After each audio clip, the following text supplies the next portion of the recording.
सत्संगत्वे निस्संगत्वं निस्संगत्वे निर्मोहत्वं निर्मोहत्वे निश्चलतत्वं निश्चलतत्वे जीवन्मुक्तिः पुनरपि जननं पुनरपि मरणं पुनरपि जननी जठरे शयनम् इह संसारे बहुदुस्तारे कृपया पारे पाहि मुरा। मंगल श्लोकः। वागीशाद्या सुमनसः सर्वार्थानामुपक्रमे यं नत्वा कृतकृत्या स्युः तं नमामि गजाननं। गुरुर्ब्रह्मा गुरुर्विष्णुः गुरुर्देवो महेश्वरः गुरुः साक्षात् परं ब्रह्म तस्मै श्री गुरवे नमः। सूर्यनारायणं वन्दे देवीं त्रिपुरसुन्दरी गुरूनधिगतार्थांश्च निरन्तरमहं भजे। நாம இப்போ கர்மபேதா அப்படிங்கிற விஷயத்தை பார்த்துட்டு இருக்கோம். அதுல கர்மபேதத்தை சொல்லக்கூடியதான 6 பிரமாணங்கள், அந்த 6 பிரமாணங்கள்ல சப்தாந்தர அபியாச சங்கியா சம்ஞா இந்த 4 பிரமாணங்களை பார்த்திருக்கோம். மேற்கொண்டு இருக்கக்கூடியதான 2 பிரமாணங்கள் குண பிரகரணம் பிரகரணாந்தரம் அப்படிங்கிறதான 2 பிரமாணங்களை பார்க்க போறோம். அதுல குணாத் கர்மபேதா அப்படிங்கிறது இப்ப பார்க்க போறோம். நம்ம ஏற்கனவே படிச்சிருக்கோம். குணஹா அப்படிங்கிற சப்தத்துக்கு திரவியம் தேவதா அப்படிங்கிற அர்த்தத்தை நம்ம பார்த்திருக்கோம். அதே அர்த்தம் தான் இங்கேயும். குணாத் கர்மபேதாங்கிற இடத்துல குணசப்தத்துக்கும் அதே அர்த்தா தான். எப்படின்னு பார்க்கலாம். ததா தப்தே பயசி தத்யானயதி சா வைஸ்வதேவ்யாமிக்ஷா. இதுவரையில் ஒரு விஷயம். வாஜிவ்யோ வாஜினம் அப்படிங்கிற ஒரு விஷயம். 2 வாக்கியமா இங்க இருக்கு. இதுல முதல்ல தப்தே பயசி தத்யானயதி சா வைஸ்வதேவ்யாமிக்ஷா அப்படிங்கிற வரையில என்ன சொல்ல வந்தா அப்படின்னு கேட்டா, பயசுல பால்ல, அதுவும் சூடாக இருக்கக்கூடியதான பால்ல ததிய சேர்க்கணும். இப்படி சேர்க்கிறதுனால என்ன உண்டாகும்? அந்த பால் திரிஞ்சு போய் அதிலிருந்து ஆமிக்ஷா அப்படிங்கிறதான ஒரு திரவியம் உண்டாகிறது. அதாவது பால் திரிஞ்சு போச்சுன்னா அதுல இருந்து 2 விதமான திரவியம் உண்டாகும். ஒண்ணு கட்டியா பன்னீர்னு சொல்றோம் இல்லையா, அந்த திரவியம். இன்னொன்னு அந்த கட்டியான பகுதி போக மீதி நீர்க்க இருக்கக்கூடியதான ஒரு பகுதி, அதற்கு வாஜீனம்னு பேரு. இதுல நமக்கு என்ன தெரிகிறது அப்படின்னு கேட்டா, வைஸ்வதேவ்யாமிக்ஷா அப்படிங்கிற பதத்தினால இந்த ஆமிக்ஷா அப்படிங்கிறது விஸ்வே தேவ தேவதாவுக்கு சம்பந்தப்பட்ட திரவியம்னு தெரிகிறது. அதுக்கப்புறம் வாஜிபியா வாஜினம் அப்படிங்கிற இடத்துல வாஜினம்ங்கிற இந்த திரவியமானது வாஜி தேவதைக்கு உரியதுன்னு தெரிகிறது. இப்போ இங்குதான் விசாரா. நான் இப்போ முதல்லயே சொல்லிட்டேன், இந்த வாஜினம்ங்கிற திரவியமானது நீருக்கு இருக்கக்கூடிய திரவியம் வாஜி தேவதைகளுக்கு உரியதானது அப்படின்னு முதலே சொல்லிட்டேன். ஆனா இங்க என்ன விசாரா அப்படின்னு கேட்டா, இந்த யாகத்துல, அதாவது வைஸ்வதேவகா விஸ்வேதேவ தேவதாவை கொண்ட யாகா இருக்க, இந்த யாகத்துல ஆமிக்ஷாவும் திரவியம், அத போல வாஜினம்ங்கிற திரவியமும் இதுல தான் அப்படின்னு பூர்வபக்ஷா. 2 திரவியம் இந்த கர்மாவில சொல்ல போறோம் அப்படின்னு பூர்வபக்ஷி. இப்படி சொல்றதுக்கு முடியாது அப்படின்னு சித்தாந்தத்தை சொல்லி கடைசியில இந்த வாஜிபியோ வாஜினம் அப்படிங்கிற வாக்கியத்தினால வேற கர்மாவானது விதிக்கப்படுறது அப்படின்னு ஒத்துக்க போறோம். இதுதான் சித்தாந்தா. இப்ப நாம இங்க விசாரத்தை பார்க்கலாம். வாஜிபியோ வாஜினம் இத்யத்ர வைஸ்வதேவி இதி வாக்கியே விஸ்வே தேவ தேவதா ஆமிக்ஷா திரவிய சம்பந்த அனுமிதா யாகா விதீயதே சா வைஸ்வதேவ்யாமிக்ஷா அப்படிங்கிற இடத்துல யஜேதா அப்படிங்கறதான வாக்கியம்லாம் இல்ல. யாகத்தை விதிக்கக்கூடியதான வாக்கியம் பதம் நேரடியா அங்க இல்ல. இருந்தாலும் இது கர்மோத்பத்தி வாக்கியம்னு ஒத்துக்கிறோம். எப்படி?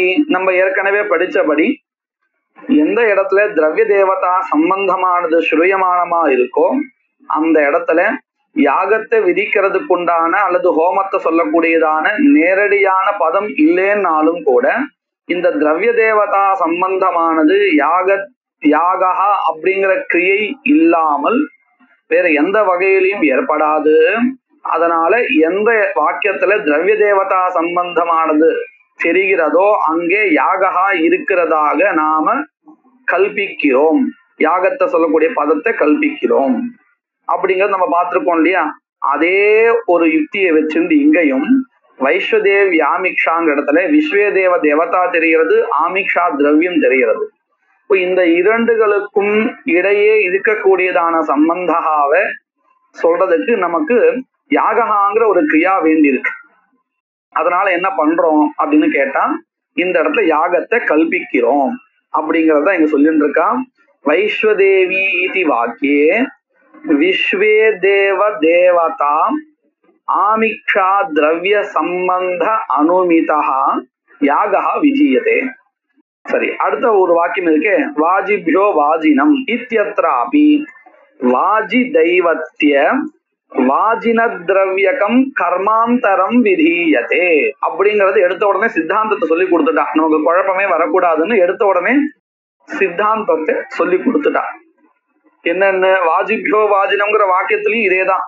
தேவதா வாஜி தேவதா அங்க தெரியறது, வாஜினம்ங்கிற திரவியம் தெரியறது. அதனால இந்த வாக்கியத்திலையும் ஒரு யாகத்தை நாம கல்பிக்கிறோம் அப்படின்னு சித்தாந்தத்தை சொல்லி கொடுத்துட்டான். அப்ப இங்க இருந்த பூர்வபக்ஷம் என்னது அப்படின்னு ஒரு கேள்வி வரும் இல்லையா? அந்த பூர்வபக்ஷத்தை தான் பின்னாடி சொல்லி கொடுக்கிறா. நது பூர்வ விஹிதே வைஸ்வதேவ யாகே வாஜின திரவிய ரூபா குணஹா விதீயதே. ஏன் பூர்வ யாகஸ்ய ஆமிக்ஷா குணாவருத்தத்வேன தத்ர வாஜினஸ்ய நிவேஷ அயோகாத். பூர்வபக்ஷி என்ன நினைச்சிருந்தார்? நம்ம ஏற்கனவே சித்தாந்தம் படிச்சுட்டோம். ஆனா பூர்வபக்ஷத்துல என்ன யுக்தி சொல்லியிருந்தா, என்ன விஷயத்த சொல்லி கொடுத்தா அப்படிங்கறத இங்க நத்துன்னு ஆரம்பிக்கிறார். இப்படி சொல்லக்கூடாது. எப்படி சொல்லக்கூடாது? வைஸ்வதேவ் யாமிக்ஷா அப்படிங்கிற வாக்கியத்தினால கர்மாவானது விதிக்கப்படுறது. அந்த வாக்கியத்துல கிடைக்கப்பெற்ற கர்மாவை உத்தேசிச்சு வாஜிபியோ வாஜினம் அப்படிங்கிற வாக்கியத்தினால வாஜின திரவியமானது விதிக்கப்படுறது அப்படின்னு சொல்லக்கூடாது. நது ஏவம் வக்தவியம். நத்துன்னு ஆரம்பிக்கிறது இல்லையா? அப்படின்னு அர்த்தம். இப்படி சொல்லக்கூடாது. எப்படி? நது பூர்வ விஹிதே, அதாவது வைஸ்வதேவ் யாமிக்ஷா அப்படிங்கிற வாக்கியத்தினால விதிக்கப்பட்ட கர்மாவில், அதாவது வைஸ்வதேவ யாகே வாஜின திரவிய ரூப குணஹா விதீயதே.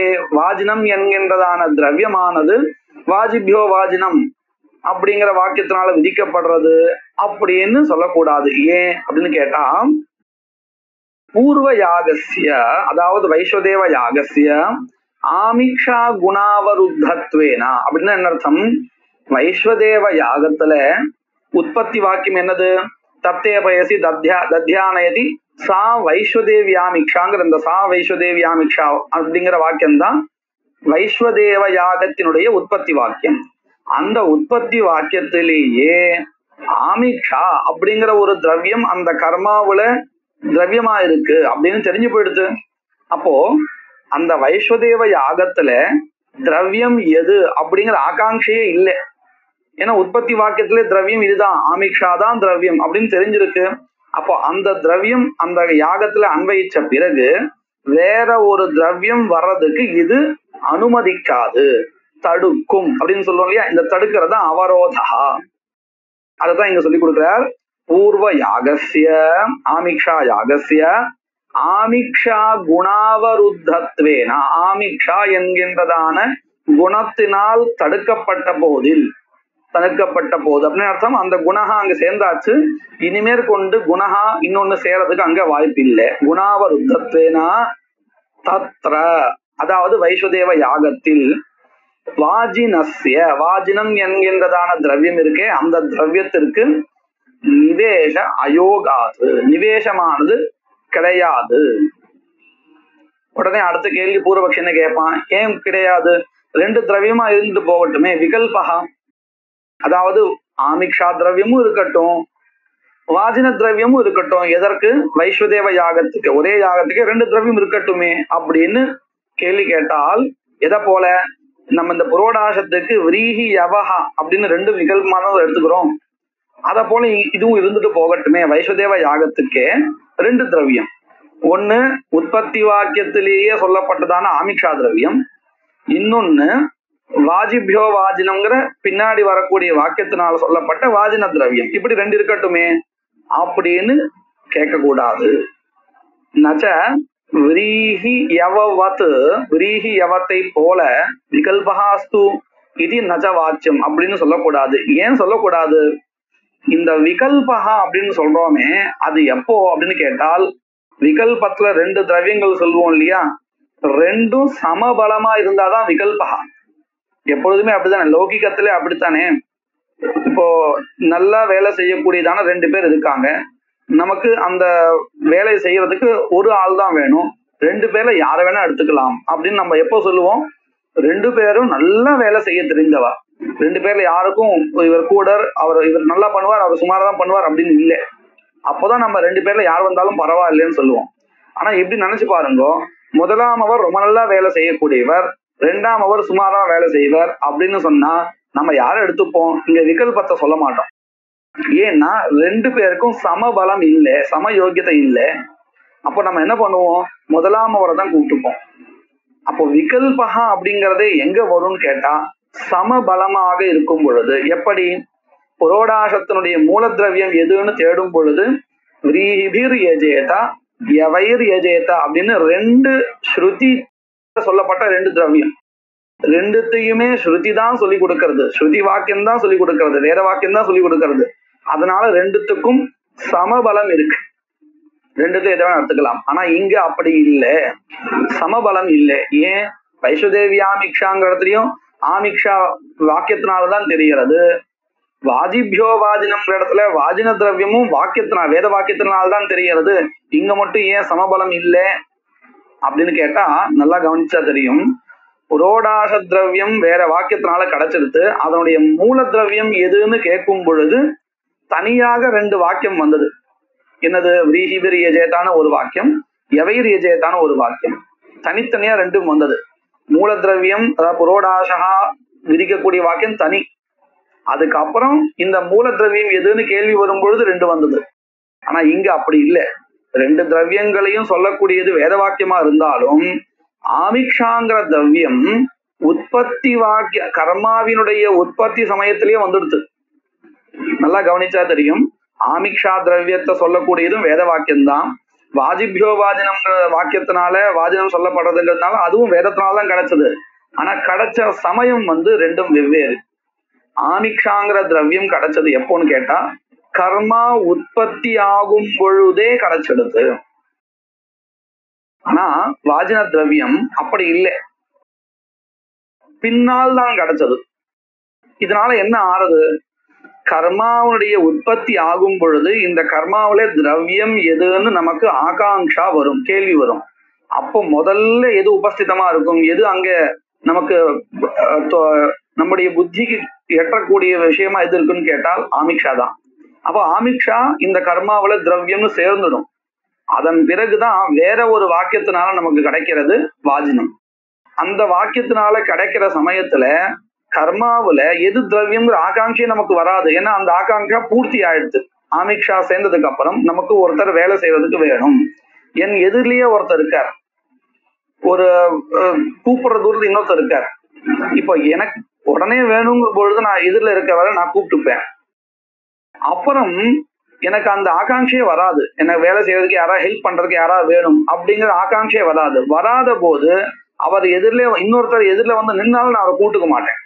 ஏன்னா எனக்கு வேண்டியது ஹெல்ப் எந்த சமயத்தில் தேவைப்பட்டதோ அப்போ பக்கத்திலேயே ஒருத்தர் இருந்தார், அவரை வச்சுட்டு என்னுடைய ஆகாங்ஷா பூர்த்தி ஆயிடுச்சு. அப்போ இதுல இருந்து என்ன தெரிகிறது?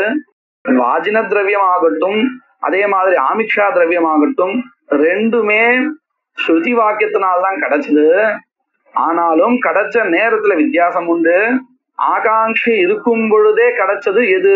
ஆமிக்ஷா திரவியம். இன்னொன்னு ஆகாங்ஷ கர்மோத்பத்தி ஆனதுக்கு அப்புறம் கிடைச்சது இன்னொரு திரவியம். அதனாலதான் இந்த இடத்துல சமபலம் இல்லை ரெண்டுத்துக்கும். அதை எப்படி சொல்லுவா அப்படின்னு கேட்டா, உற்பத்தி சிஷ்டம் உற்பன்ன சிஷ்டம். சிஷ்டம் அப்படின்னா உபதிஷ்டம், சொல்லப்பட்டுள்ளது, வேத வாக்கியத்தினால் சொல்லப்பட்டுள்ளது. எப்பொழுது? உற்பத்தி சிஷ்டம், உற்பத்தி வாக்கியத்திலேயே சொல்லப்பட்ட திரவியம் எது? ஆமிக்ஷா திரவியம். உற்பன்ன சிஷ்டம், கர்மாவினுடைய உற்பத்தி ஆனதுக்கு பிறகு சிஷ்டம் உபதிஷ்டம் விஹிதம் விதிக்கப்பட்டுள்ளது எது? வாஜின திரவியம். இப்ப பாருங்க, ஒன்னு உற்பத்தி சிஷ்டம், ஒன்னு உற்பன்ன சிஷ்டம். ரெண்டுத்துல எது பிரபலம்? உற்பத்தி சிஷ்டம் தான் பிரபலம், உற்பன்ன சிஷ்டம் பிரபலம் இல்லை அப்படின்னு தெரிகிறது இல்லையா? அதத்தான் இங்க சொல்லி கொடுக்கிறார். வாஜின ஆமிக்ஷயோகோ சமசிஷ்டத்துவ அபாவாது. சமசிஷ்டத்துவம் சமவிகிதத்துவம் நாஸ்தி. அதனால என்ன ஆச்சு? விஷமசிஷ்டயோ, சமசிஷ்டம் இல்லைன்னா விஷமசிஷ்டம் தான் இருக்குன்னு அர்த்தம். விஷமசிஷ்டயோ விகல்ப அயோகாது. சமபலயோகோ ஏவ விகல்பா, விஷமபலயோகோ விகல்பா நாஸ்தி. அதுதான் சொல்லி கொடுக்கிறார். சமசிஷ்டத்துவ அபாவாத் விஷமசிஷ்டயோகோ விகல்ப அயோகாது. எப்படி விஷம சிஷ்டத்துவம் அப்படின்னு கேட்டா அதை சொல்லி கொடுக்கிறார். வைஸ்வதேவ யாக உற்பத்தி வாக்கியே ஏவ ஆமிக்ஷா குணः சிஷ்யதே விதீயதே இதி உற்பத்தி சிஷ்டः பவதி ஆமிக்ஷா குணः. ஆமிக்ஷாங்கிற அந்த குணம் இருக்கு, இது எப்பேற்பட்டதா இருக்கு? உற்பத்தி வாக்கியே ஏவ விஹிதः இது கிருத்வா உற்பத்தி சிஷ்டः, உற்பத்தி வாக்கியே ஏவ விஹிதः சிஷ்யதே விதீயதே இத்யர்த்தः அப்படின்னு விளக்கி கொடுத்தார். வைஸ்வதேவ வாக்கியாத், வைஸ்வதேவ வாக்கியத்தில் இருந்து உற்பன்னே கர்மணி, கர்மாவினுடைய உற்பத்தியான பிறகு வாக்கியாந்தரேன சிஷ்டா, வேற ஒரு வாக்கியத்தினால விதிக்கப்பட்டதாக இருக்கிறது. என்னது? வாஜின குணஹா. அத்தஹா வாஜின குணஹா எப்பேற்பட்டது? உற்பன்ன சிஷ்டா. அப்போ இங்க சமபலம் இல்லைன்னு தெரிகிறது. தயோர் மத்தியே, அதாவது உற்பத்தி சிஷ்ட உற்பன்ன சிஷ்ட ஏதயோஹோ குணயோஹோ மத்தியே உற்பத்தி சிஷ்டா பிரபலஹ, உற்பன்ன சிஷ்டா துர்பலஹ. ஏன் உற்பத்தி சிஷ்டா பிரபலஹ அப்படின்னு கேட்டா, கர்மோத்பத்தி வேலாயாமேவ கர்மாங்கத்வேன பிராப்தத்வாத், கர்மாவினுடைய உற்பத்தி சமயத்திலேயே இது கர்மாவினுடைய அங்கம் அப்படின்னு கர்மாங்கத்வேன பிராப்தத்வாத் தெரிந்ததினால் உற்பன்ன சிஷ்டா வாஜின குணஹ அனந்தரம் பிரமிதா. உற்பன்ன சிஷ்டா உற்பத்திய வாஜின திரவியமோ அனந்தரம், கர்மோத்பத்தி அனந்தரம் விளம்பிதத்வேன தாமதமாக தெரிய வருவதினால் துர்பலத்வாத் தத், இந்த துர்பலமாக இருக்கக்கூடிய வாஜின திரவியம் பூர்வ கர்மணி நிவேசம் அலபமான. அதனால என்ன ஆச்சு? இந்த வாஜின திரவியம் முன்னாடி கிடைக்கப்பட்ட வைஸ்வதேவ கர்மாவில இந்த குணத்தை சேர்க்க முடியாது. சேர்க்க முடியாதுன்னா அப்ப இது என்ன பண்றது? இதை வச்சுட்டு நாம ஒரு கர்மாவை கல்பிக்கிறோம். இந்த வாஜின திரவியத்தை வச்சுட்டு, அதாவது எப்பேற்பட்ட திரவியம்? உற்பன்ன சிஷ்டம். அது மட்டும் இல்ல, பூர்வத்திர அனிவிஷமானம், பூர்வத்திர நிவேஷ அயோக்கிய குணா. பூர்வத்திர அதாவது பூர்வஸ்மின் கர்மணி நிவேஷ சேர்ப்பதற்கு அயோக்கிய குணா, யோக்கியமற்றதாக இருக்கக்கூடிய குணா. அதனாலேயே இதை வச்சு நம்ம என்ன பண்றோம்? கர்மாந்தரத்தை இந்த இடத்துல சொல்றோம். துர்பலத்வாத் தத்து பூர்வ கர்மணி நிவேஷம் அலபமானஹ வாஜிரூப தேவதாந்தர சம்பந்தாத். இங்க இன்னொரு ஒரு விஷயமும் இருக்கு, தேவதாந்தர சம்பந்தமும் வாஜிப்யா அப்படின்னு சதுர்த்தியந்தம் பதம் தெரிகிறது. இப்ப தேவதாவும் இங்க ஸ்ரூயமானமா இருக்கு, வாஜின திரவியமும் இருக்கு. திரவிய தேவதா சம்பந்தம் இருக்கிறதுனால என்ன பண்ணலாம் அப்படின்னு கேட்டால், வாஜிரூப தேவதாந்தர சம்பந்தாத் ஸ்வவாக்கியஸ்ய கர்மாந்தர விதாயகத்துவம் ஆனயதீதி குணாபேதா. அதனால என்ன அடுத்து இந்த வாக்கியத்தை வச்சுட்டு ஒரு புது கர்மாவை இங்க விதிக்கப்படுறது அப்படின்னு சொல்றதுனால பூர்வத்திர அனிவிஷமானாத்து குணாத் கர்மபேதா, குணாத் கர்மபேதா அப்படின்னு சொன்னாலும் எப்பேற்பட்ட குணாத் கர்மபேதான்னு சொல்லணும்? பூர்வத்திர அனிவிஷமான பூர்வத்திர நிவேஷ அயோக்கிய குணாத் கர்மபேதா அப்படிங்கிறதா தெரியுது. இப்போ நாம முதல்ல படிச்ச விஷயத்த சொல்றார். தத்ர கனீபூதம் பயஹா ஆமிக்ஷா. ஆமிக்ஷா திரவியம்னா என்னது அப்படின்னு கேட்டால், இப்படி கொதிக்கின்ற பால்ல தயிர் சேர்த்த பிறகு அது திரிஞ்சால் கனீபூதமாக கெட்டியாக எந்த பதார்த்தம் வருமோ அது ஆமிக்ஷா. சிஷ்டம் ஜலம், மிச்சம் இருக்கக்கூடிய அந்த நீர்க்க இருக்கக்கூடியதான அந்த அம்சம் வாஜினம் அப்படின்னு தெரிகிறது. இதன் பிறகு கடைசி பிரமாணம், அதாவது கர்மாந்த பிரகரணாந்தராத் கர்மபேதா. பிரகரணாந்தரம்னா என்னது அப்படின்னு கேட்டா, வேற ஒரு பிரகரணத்துல புதுசா படிக்கப்பட்டிருந்தால் அங்கே கர்மபேதா கிடைக்கிறது. அதாவது முன்னால் சொல்லப்பட்ட கர்மாவினுடைய உபஸ்தாபகம் எதுவும் இல்லை, இந்த இடத்துல புதுசா ஒரு பேர் தெரிகிறது அப்படின்னா இங்க அது கர்மாந்தரம்னு சொல்லணும். எப்படின்னு பார்க்கலாம். ததா குண்டபாயினாம் அயனே ஸ்ரூயதே உபசத்பிச்சரித்வா மாசம் அக்னிஹோத்திரம் ஜுஹோதி அப்படின்னு ஒரு வாக்கியம். அதாவது இந்த சத்ர யாகத்துல மாசம் அக்னிஹோத்திரம் ஜுஹோதி அப்படின்னு ஒரு வாக்கியம் இருக்கு. அதாவது மாச கால பரியந்தம் பண்ண வேண்டியதான அக்னிஹோத்திர ஹோமகா. இப்போ இந்த அக்னிஹோத்திர ஹோமகான்னு இந்த கேட்ட உடனே நமக்கு என்ன தெரிகிறது? பிரசித்தமா நம்ம இவ்வளவு நாள் படிச்சுட்டு இருக்கோம் இல்லையா, நித்திய கர்மாவா இருக்கக்கூடிய அக்னிஹோத்திரம், அந்த கர்மா தான் இது அப்படின்னு நமக்கு தோன்றது இல்லையா அந்த பேர் பார்த்தா? ஆனா இல்லை. ஏன்னு கேட்டா, அந்த நித்திய கர்மாவா இருக்கக்கூடிய அக்னிஹோத்திர பிரகரணம் வேற எங்கேயோ இருக்கு. இது இந்த மாசம் அக்னிஹோத்திரம் ஜுஹோதிங்கிற வாக்கியத்தினால் சொல்லப்பட்ட அக்னிஹோத்திர ஹோமமும் வேற பிரகரணத்துல இருக்கு, வேற கர்மாவினுடைய பிரகரணத்துல இருக்கு. இப்படி இருக்கும் பொழுது ரெண்டும் வெவ்வேறுன்னு தெரிகிறது. ஏன்னா அந்த கர்மா தான் இதுன்னு சொல்றதுக்கு இங்க ஒரு பிரமாணமும் இல்லை. பிரசித்தமான அக்னிஹோத்திர கர்மா தான் இது அப்படின்னு சொல்றதுக்கு இங்க அதை நினைவு கூறுவதற்குண்டான பிரமாணம் எதுவும் இல்லை. அதைத்தான் சொல்ல போறார். அത്ര பூர்வம் கர்ம கிஞ்சிதபி சந்நிஹிதம் ந பவதி அபூர்வ கர்ம சந்நிதான ரூபாத் பிரகரணாந்தராத் பிரசித்த அக்னிஹோத்திர தர்மகம் தன் நாமகம் கர்மாந்தரம் விதீயத்தை. எடுத்த உடனே சித்தாந்தத்தை சொல்லி கொடுத்துட்டார். என்ன சித்தாந்தம்? அத்திர, அதாவது இந்த குண்டபாயினாமயனேன்னு புதுசா சத்ர யாகத்தை சொன்னார் இல்லையா, இங்க படிக்கப்பட்டிருக்கக்கூடியதான அக்னிஹோத்திரம், இது இந்த கர்மாவானது கிஞ்சிதப்பி சந்நிகிதம் பூர்வம் கர்மா, அதாவது முன்னாடி பிரசித்தமா ஒரு அக்னிஹோத்திரம் இருக்கே, அதை நினைவுபடுத்துவதற்கு உண்டான எந்த விதமான அடையாளங்களும் கிஞ்சிதப்பி கர்ம சந்நிகிதம் ந பவதி, இதற்கு அருகில் பிரசித்தமான அக்னிஹோத்திரத்தை நினைவுபடுத்துவதற்கு உண்டான எந்த ஒரு அடையாளமும் இல்லை. ந பவதி. அது மட்டும் இல்ல, இது படிக்கப்பட்டிருக்கக்கூடியதான பிரகரணமே ஒரு புது பிரகரணம், பிரசித்த அக்னிஹோத்திர பிரகரணம் இல்ல, புதுசு, வேற எங்கேயோ படிக்கப்பட்டிருக்கு. அதுதான் சொல்றார் அபூர்வ கர்ம சந்நிதான ரூப. அபூர்வம்னா என்னது? திருஷ்டபூர்வம் இல்லை, இது புதுசுன்னு அர்த்தம். அபூர்வ கர்ம சந்நிதான ரூபாது பிரகரணாந்தராது, வேற ஒரு பிரகரணாந்தரம்னா என்னது? வேற ஒரு பிரகரணம். இப்படி வேற ஒரு பிரகரணம் இருப்பதுனால பிரசித்த அக்னிஹோத்திர தர்மகம், பிரசித்த அக்னிஹோத்திரத்துல இருக்கக்கூடிய அங்கங்களை கொண்டது, ஆனா வேற கர்மா. பிரசித்த அக்னிஹோத்திர தர்மகம் தன் நாமகம், அதே மாதிரி பேரை கொண்டது, கர்மாந்தரம் விதியத்தை, வேற ஒரு கர்மாவானது இங்கே விதிக்கப்படுகிறது. அப்ப பூர்வபக்ஷி என்ன கேள்வி கேட்டிருப்பான்னு நமக்கு இல்லைன்னு தெரிகிறது. பிரசித்த அக்னிஹோத்திரம் தான் இது, பேரு பார்த்தா தெரிகிறது அப்படின்னு கேட்டிருப்பான் இல்லையா. அப்படி சொல்லக்கூடாதுன்னு சொல்றார். எப்படி?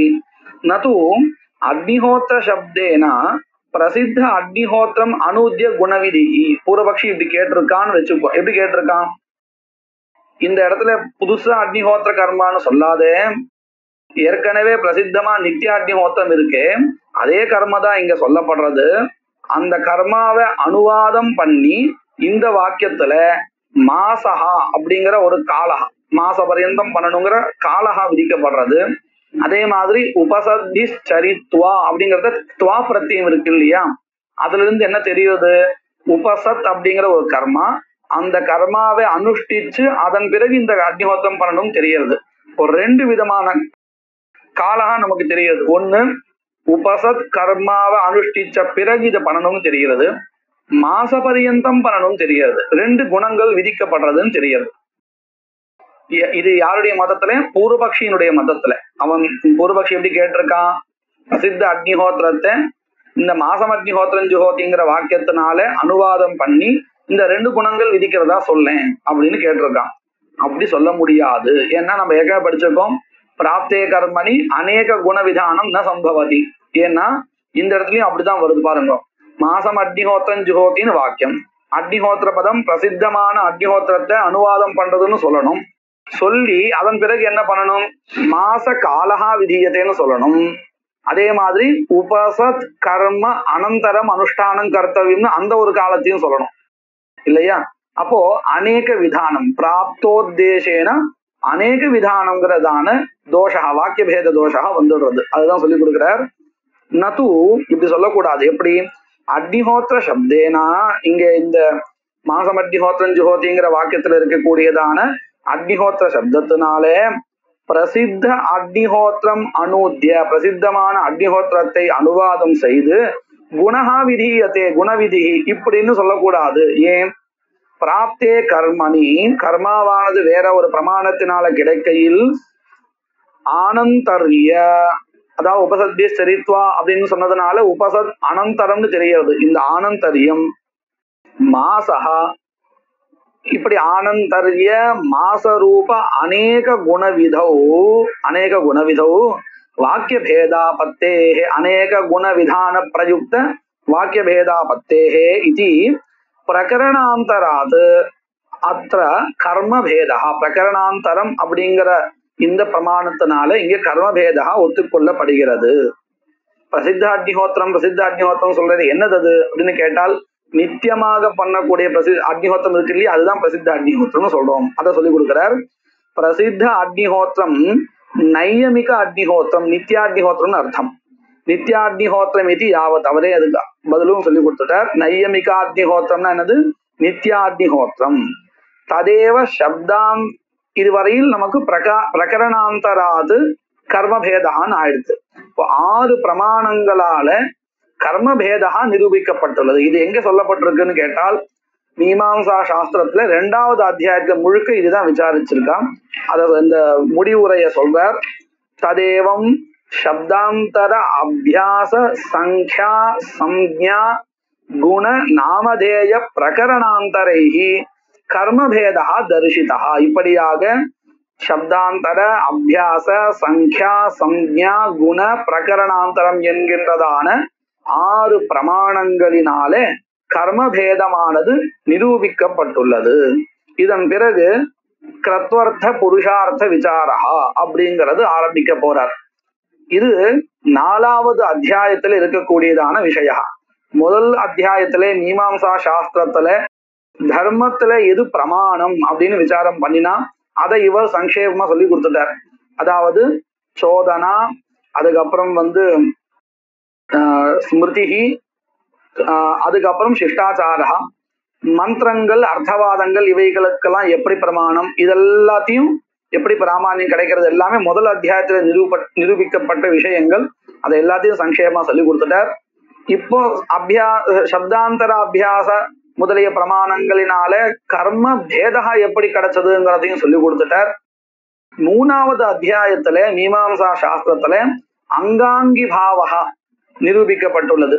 அதை பத்தின விசாரத்தையும் சங்கேபமாக ஆரம்பத்திலேயே ஸ்ருத்யர்த்த வாக்கிய பிரகரண சமாக்கியா இப்படின்னு நம்ம ஸ்தான சமாக்கியாங்கிற இந்த 6 பிரமாணங்களினால அங்காங்கி பாவமானது சொல்லி கொடுக்கப்படுகிறதுன்னு முதல்ல சொல்லி கொடுத்தாரு இல்லையா, அதுதான் 3வது அத்தியாயத்துல இருக்கக்கூடியதான விசாரம்.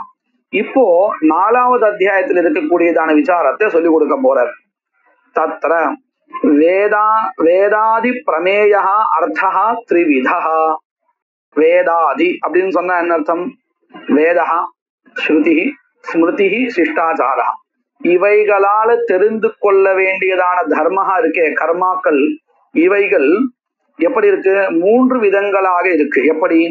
கிரத்வர்த்தா, புருஷார்த்தா, உபயார்த்தேதி. கிரத்வர்த்தமாக சில கர்மாக்கள், புருஷார்த்தமாக சில கர்மாக்கள், இரண்டு விதமாக இருக்கக்கூடிய சில கர்மாக்கள், இப்படி 3 விதமா பிரிக்கப்பட்டுள்ளது.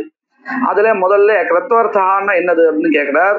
தத்ர பிரயாஜாதிகம் கேவலம் கிரத்வர்த்தா. கிரத்வர்த்தா அப்படின்னு சொன்னா அந்த கிரத்வர்த்தமாக இருக்கக்கூடிய கர்மாவை நாம அனுஷ்டானம் பண்ணினால் நமக்கு தனிப்பட்ட எந்த ஒரு பிரயோஜனம் கிடைக்காது. இந்த பிரயாஜம் பண்றதுனால பிரதான கர்மாவுக்கு உபகாரம் கிடைக்கும். அந்த உபகாரத்தை வச்சுண்டு பிரதானத்திலிருந்து வரக்கூடியதான அபூர்வம் இருக்கே, அது நமக்கு வேண்டியதான பலத்தை கொடுக்கும். இப்போ இந்த பிரயாஜத்திலிருந்து உண்டான அபூர்வம் இருக்கே, இந்த அபூர்வம் நமக்கு நேரடியா உபயோகப்படல, கிரதுவுக்கு பிரதான கர்மாவுக்கு தான் அது உபயோகமாச்சு. அதனாலதான் கிரத்வர்த்தா அப்படின்னு சொல்லிட்டு இருக்கோம்.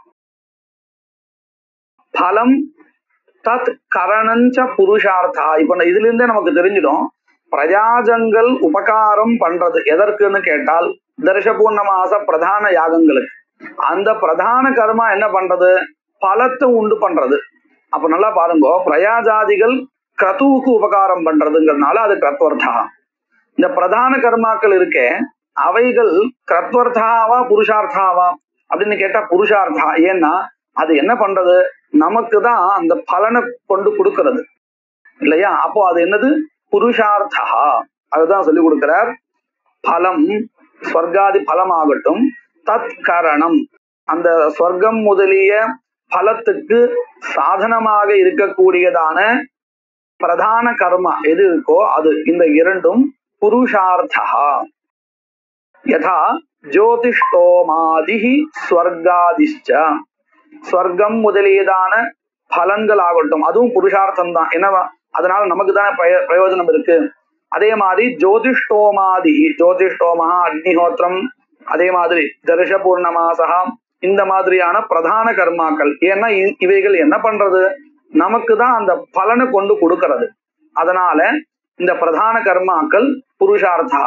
அதற்கு அங்கமா இருக்கக்கூடியதான பிரயாஜாதிகள் கிரத்வர்த்தா. தத்யாதி து உபய ரூபம். ததி முதலிய திரவியங்கள் இரண்டுமாக இருக்கின்றன. அதாவது புருஷார்த்தமாவும் இருக்கு, கிரத்வர்த்தமாவும் இருக்கு. எப்படி அது அப்படின்னு கேட்டா, இந்த தத்னா ஜுஹோதி அப்படின்னு ஒரு வாக்கியம் பார்த்திருக்கோம் இல்லையா? அதாவது அக்னிஹோத்திரமே 2 விதமா இருக்கு. நித்தியமாக செய்யப்படுகின்ற அக்னிஹோத்திரம், இந்த அக்னிஹோத்திரத்துக்கு ஸ்வர்க்கம் முதலிய பலன்கள் கிடையாது. இந்த அக்னிஹோத்திரம் பண்ணினால் நமக்கு பாப க்ஷயமானது ஏற்படும், அவ்வளவுதான், வேற எந்த பலனும் கிடையாது. இது நித்தியாக்னிஹோத்திரம். காமியாக்னிஹோத்திரம் இருக்கு, ஒரு பலனை உத்தேசிச்சு நாம பண்ணக்கூடியதான அக்னிஹோத்திரம். இந்த அக்னிஹோத்திரம் பண்ணினால் நமக்கு எந்த காமனை வச்சு நம்ம பண்றோமோ அந்த பலன் கிடைக்கும். இதுல நித்திய கர்மாவாக நித்தியமாக பண்ணக்கூடிய அக்னிஹோத்திரம் இருக்கு இல்லையா? அதிலையும் ததியானது சாதனமாக ஆறுது. அதைத்தான் நம்ம அடிக்கடி படிச்சுட்டே இருக்கோம், தத்னா ஜுஹோத்தின்னு. ஆனா இதே ததியானது காமியமா இருக்கக்கூடிய அக்னிஹோத்திரத்துக்கும் சாதனமா ஆறுது. அது எந்த வாக்கியத்தினால சொல்லப்பட்டது? தத்னா இந்திரிய காமஸ்து ஜுஹியாத் அப்படிங்கிற வாக்கியத்தினால தெரிகிறது.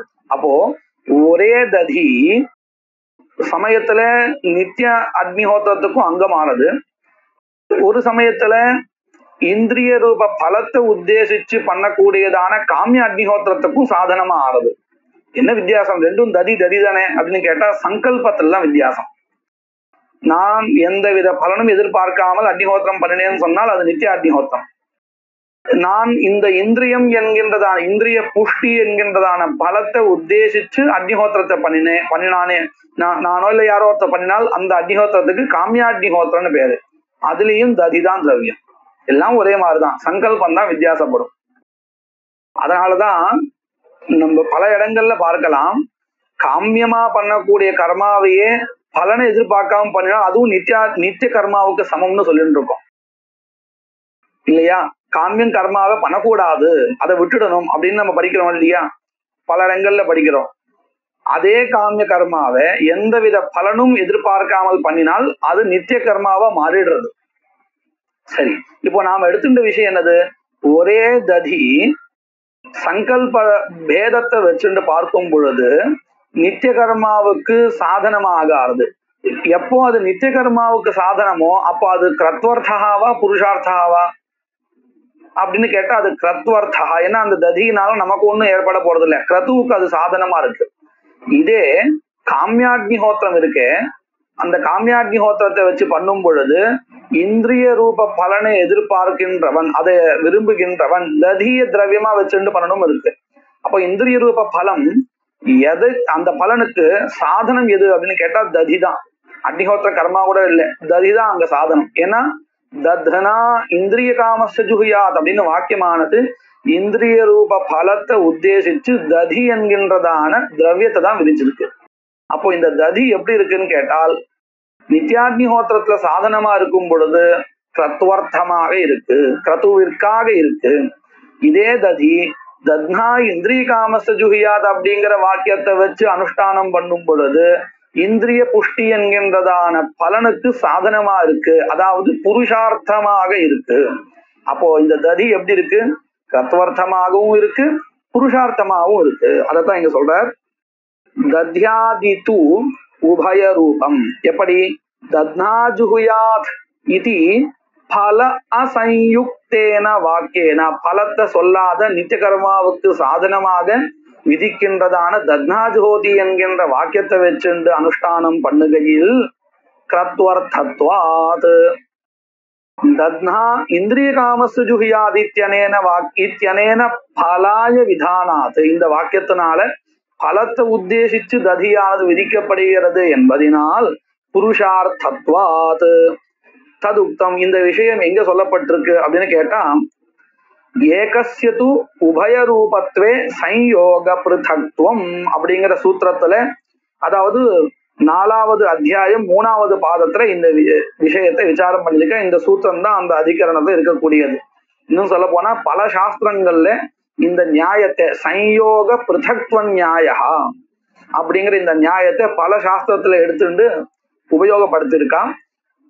அதுக்கு என்ன அர்த்தம், சம்யோக பிருதக்துவ நியாயா அப்படின்னா சம்யோகா அதாவது வாக்கியம், பிருதக்துவம் அப்படின்னு சொன்னா பேதா, ஒரே ததியே நித்திய கர்மாவுக்கும் அங்கமாக சொல்றதுக்கு ஒரு வாக்கியம் இருக்கு தத்னா ஜோதின்னு. இதுதான் சம்யோக பேதா, அதாவது வாக்கிய பேதா. வாக்கிய பேதான்னு இங்க தோஷா சொல்றோம், அது இல்ல, வெவ்வேறு வாக்கியமானது இருக்கு. எதற்கு வெவ்வேறு வாக்கியம் இருக்கு, ஒரே ததிய அக்னிஹோத்திரத்துக்கு சாதனமாக சொல்றதுக்கு ஒரு வாக்கியம் தத்னா ஜோதின்னு, இதே ததிய இந்திரிய புஷ்டி என்கின்றதான பலத்துக்கு சாதனமாக சொல்றதுக்கு இன்னொரு ஒரு வாக்கியம். என்ன வாக்கியம், தத்னா இந்திரிய காமஸ்ய ஜுஹ்யாத் அப்படின்னு. இப்படி 2 வாக்கியங்கள் இருப்பதனால ஒரே ததியானது கிரத்வர்த்தமாகவும் ஆகிறது புருஷார்த்தமாகவும் ஆகிறது அப்படிங்கிறத சொல்லி கொடுக்கிற இந்த நியாயத்துக்கு தான் சம்யோக பிருதக்துவ நியாயா. அத கிரந்தக்காரர் சொல்லி கொடுக்கிறார். சம்யோகா என்றால் வாக்கியம், தஸ்ய பிருதக்துவம் பேதா அப்படின்னா என்ன அர்த்தம், ஏகஸ்ய தத்னஹ உபயார்த்தத்வே கிரத்வர்த்தத்வே புருஷார்த்தத்வே நியாமகம் பிரமாணம் இத்யர்த்தः. கிரத்வர்த்தே பிரயாஜாதோ கிரதுஹு பிரயோஜகः. இப்ப பாருங்க, இந்த பிரயாஜத்தை நாம் அனுஷ்டானம் பண்றோமே, இந்த அனுஷ்டானம் பண்றதுக்கு எது காரணம் அப்படின்னு கேட்டா அக்னிஹோத்திரம் கர்மா, அந்த தரிசபூர்ண மாசம் கர்மா. தரிசபூர்ண மாச கர்மா தான் இந்த பிரயாஜத்துல நம்மளை ஈடுபடும்படி செய்யறது இல்லையா. தரிசபூர்ண மாச கர்மாவை பண்ணாதவன் யாராவது பிரயாஜத்தை பண்ணுவானோ, பண்ணவே மாட்டான். பிரதானமே பண்ணலன்னா அதற்கு அங்கமா இருக்கக்கூடிய பிரயாஜத்தை பண்ணி என்ன பண்ண போறோம் இல்லையா. அப்போ பிரயாஜத்தை நாம அனுஷ்டானம் பண்றதுக்கு எது காரணம் கேட்டா பிரதான கர்மா. அப்போ இதுல இருந்து என்ன தெரிகிறது, இந்த பிரயாஜத்தை அனுஷ்டானம் பண்றதுக்கு தரிசபூர்ண மாச கர்மா தான் காரணம் இல்லையா. அப்படி எது காரணமா இருக்கோ அதுக்கு பிரயோஜகம் அப்படின்னு பேரு. லௌகிகமா நம்ம பார்த்தோம்னா ஒரு சிஷ்யன் ஒரு மாணவன் வேலை செய்யறான், இதை பண்ணுன்னு வாத்தியார் சொல்றார் அல்லது படின்னு சொல்றார், அந்த மாணவன் படிக்கிறான். இப்போ அவன் படிக்கிறான்னா அதுக்கு காரணம் யாரு? ஆசிரியர். அவருடைய அந்த அவர் வாக்கியத்துக்கு கட்டுப்பட்டு பயந்தோ அந்த பையன் படிக்கிறான். இப்போ பிரயோஜகா யாருன்னு கேட்டா ஆசிரியர், பிரயோஜ்யா யாருன்னு கேட்டா மாணவன். அத போல இங்க பிரயாஜகா அனுஷ்டிக்கப்படுறதுன்னா அதுக்கு காரணம் எதுன்னு கேட்டா தரிச பூர்ணமாச யாகா இல்லையா, கிரதுகு. அப்போ அந்த கிரதுகு தான் இங்க பிரயோஜகா. அனுஷ்டிக்கப்படுவது எது? பிரயாஜகா. இது பிரயோஜ்யா. இப்படி அனுஷ்டிக்க வைக்கிறது கிரதுவா இருந்தால் அது கிரத்வர்த்தான்னு ஆயிடும். ஆனா இதே தரிச பூர்ண மாசத்தை நாம ஏன் அனுஷ்டிக்கிறோம் அப்படின்னு கேட்டா ஸ்வர்காங்கிற பலத்துக்காக. அப்ப அந்த பலம் தான் தரிச பூர்ண மாச கர்மாவை அனுஷ்டிக்க வைக்கிறது. அப்போ இந்த இடத்துல தரிச பூர்ண மாசா பிரயோஜகான்னு ஆயிடுறது. அதை அனுஷ்டிக்கிறதுக்கு எது காரணமா இருந்ததோ அதுதான் பிரயோஜகா, அதாவது ஸ்வர்கா. அப்போ ஸ்வர்கா புருஷார்த்தா அதுதான் பிரயோஜகாவா இருக்கு. அது பிரயோஜகாவா இருந்தால் அந்த இடத்துல கிரத்வர்த்தா வராது, புருஷார்த்தா தான் வரும். புருஷார்த்தமான ஒன்று பிரயோஜகமாக இருந்தால் அத பிரயோஜகமா வச்சுன்னு நாம எதை அனுஷ்டிக்கிறோமோ, எது பிரயோஜ்யமா இருக்கோ, அதாவது ஸ்வர்கா பிரயோஜகான்னு சொன்ன தரிச பூர்ணமாசா பிரயோஜ்யா. அப்ப இந்த பிரயோஜகா எப்பேற்பட்டதுன்னு கேட்டால் புருஷார்த்தாவா இருக்கு. இதே தரிச பூர்ணமாசா பிரயோஜகா பிரயாஜகா பிரயோஜ்யாவா இருந்தால் இந்த இடத்துல பிரயோஜகா எது? கிரது தானே, புருஷார்த்தா இல்ல. புருஷைஹி அர்த்தியா புருஷார்த்தா ஸ்வர்காதிகி. ஸ்வர்காதிகள் தானே மனிதர்களால விரும்பப்படுகிறது. தரிச பூர்ண மாசத்தை யாராவது விரும்புவாளா? யாரும் விரும்ப மாட்டா. அது சிரமம் பண்றதுக்கு ரொம்ப கஷ்டமான ஒரு விஷயம். அப்போ அது என்னவா இருக்கு? புருஷார்த்தமா இல்லாத இருக்கு, அதாவது கிரத்துவா இருக்கு. அது பிரயோஜகமா இருந்து பிரயாஜாதிகள் பிரயோஜ்யமா இருந்தால் அப்போ பிரயாஜாதிகள் என்னது? கிரத்வர்த்தா. அதுதான் சொல்லி கொடுக்கிறார். கிரத்வர்த்தே பிரயாஜாது கிரதுஹு பிரயோஜகா, புருஷார்த்தே பலம் பிரயோஜகம். பிரயோஜகத்துவம், பிரயோஜகத்துவம்னா என்னது? பிரயோஜகத்துவம் நாம அனுஷ்டாபகத்துவம், அனுஷ்டானத்தை பண்ண வைப்பது என்று அர்த்தம். இதுதான் இதுதான் என்னது? பிரயோஜகத்துவம். பிரயோஜகத்துவம்னா என்னது? பிரயோஜகான்னா என்னது? அனுஷ்டானம் பண்ணும்படி செய்வது. அப்ப நம்ம கிரத்வர்த்தா புருஷார்த்தா எதை வச்சுன்னு சொல்றோம் அப்படின்னு நல்லா புரிஞ்சிருக்கும். மேற்கொண்டு இருக்கக்கூடியது நாம அடுத்த கிளாஸ்ல பார்க்கலாம். மங்கள ஸ்லோகா. வாகீஷா அத்யா சுமனசஹ சர்வார்த்தானாமுபக்ரமே யம் நத்வா கிருத கிருத்யா ஸ்யுஹு தம் நமாமி கஜானனம். குருர் பிரம்மா குருர் விஷ்ணு குருர்தேவோ மகேஸ்வரः குருः சாக்ஷாத் பரம் பிரம்ம தஸ்மை ஸ்ரீ குரவே நமः. சூரியநாராயணம் வந்தே தேவீம் திரிபுரசுந்தரீம் குருநதிகதார்த்தாம்ஸ்ச நிரந்தரமஹம் பஜே.